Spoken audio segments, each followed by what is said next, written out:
why are we here? We're here because humanity is facing a huge and present challenge. Of course, that's climate catastrophe.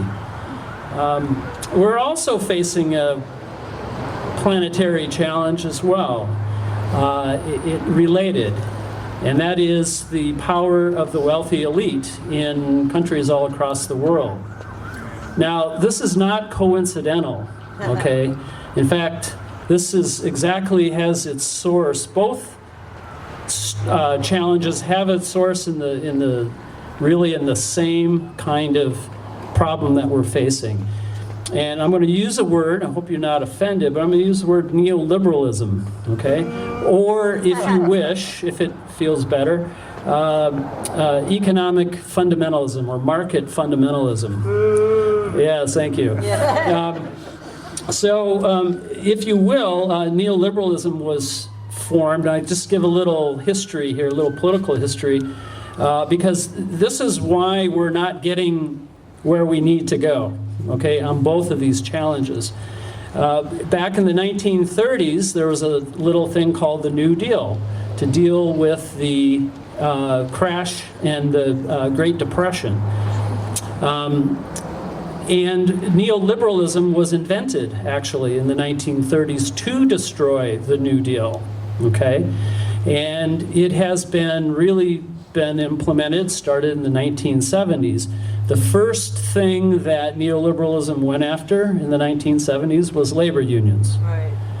And in dealing with labor unions, okay, it's their mortal enemy. It's basically a way where workers can force employers to do things that they wouldn't normally do, all right? And that is to provide good wages, etc.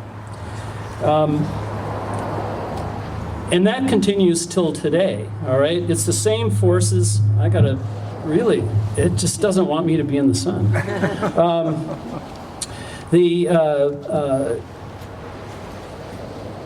Neoliberalism has failed as an economic policy, and we saw that with the financial crash of 2008. But neoliberalism lives on in political terms and in cultural terms, and in fact has infected the Democratic Party to a great degree as well.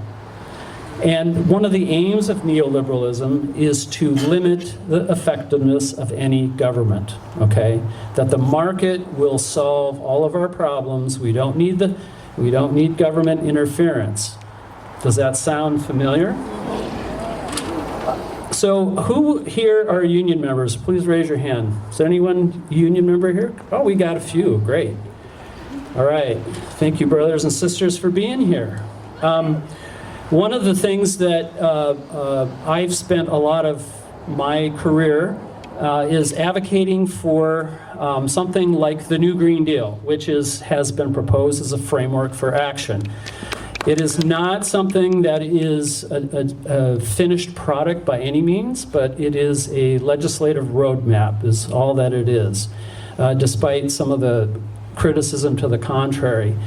And if you take the spirit of the Green New Deal, you see that it attacks both kind of manifestations of neoliberalism. One is it looks to deal with climate change, definitely, right? And to transition ourselves off of carbon fuels, and so that we have a future for our children. The other part of that, very intimate with that, is about justice for workers, okay? Because the Green New Deal has the vision to see the two-headed monster of neoliberalism that we are facing right now. One of the things that a lot of workers have suspicion of is what's part of the Green New Deal is the just transition, okay? I think some of you have heard this. This is a union term. It came out of the oil, chemical, and atomic workers probably about 20, 30 years ago. And what it means is that if we're going to transition our economy, which is a massive transition, we have to make sure that it's not workers or not, low-income people that are paying the burden of the cost for that transition. Now, as a country, we have an extremely poor history of helping people who have lost their jobs because of technological change.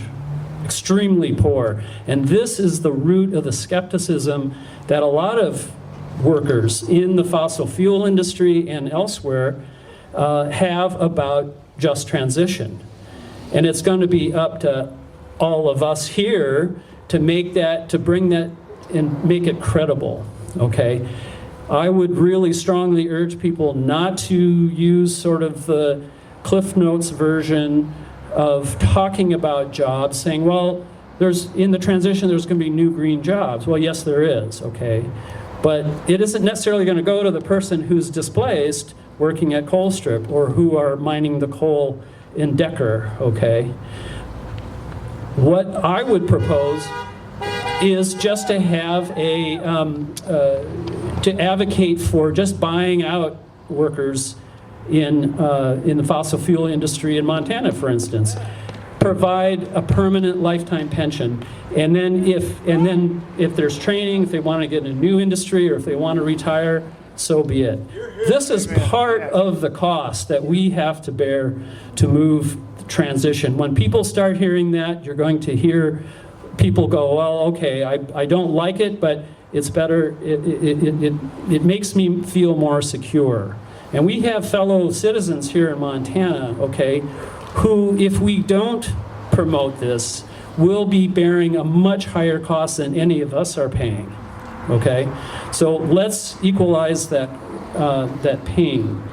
And, you know, I think that we begin to work together to fight these twin evils, these twin challenges that we're facing right now as a planet as a whole, and join our brothers and sisters in Ecuador and Chile and Lebanon and Hong Kong and Spain and France, and this is a worldwide global movement. We are not alone, and we need to make connections with them, and we need to find places of solidarity so we can move ahead.